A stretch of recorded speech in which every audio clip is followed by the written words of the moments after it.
I keep getting mixed up on the different types of punishment. Let me go over that because Okay. this is important for all the exams, right? Fundamentals of real estate, fundamentals of mortgage, brokerage, residential, whatnot.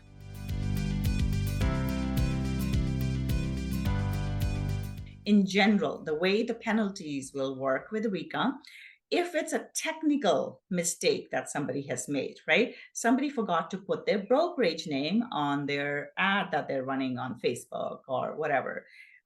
In that case, that's a technical issue, right? So that means technically they broke the Real Estate Act, but it did not harm anybody. It did not cause any kind of problems to anybody, but technically it's a breach, right? So that, in that case, it would be an advisory letter.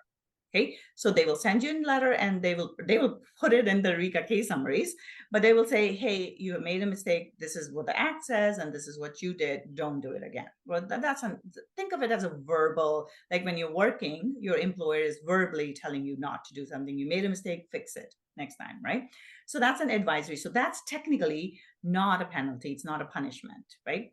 Now, so let's say the person continues to repeat that mistake, or they do something that is of less serious nature, right?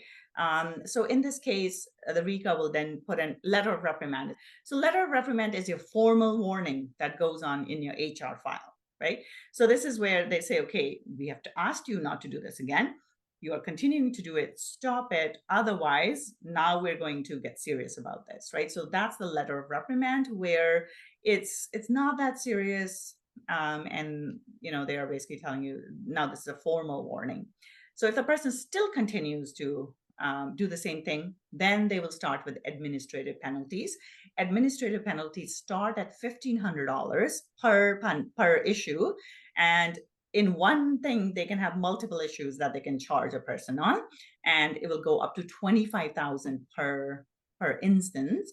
And there was somebody in Calgary who had 9 of these $25,000 penalties, right, for the same scenario.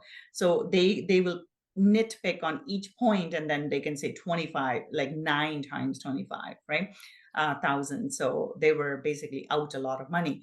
But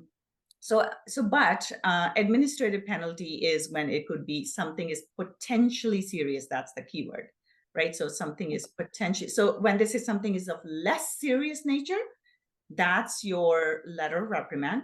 Technical breach, these are the keywords. Technical breach is advisory note.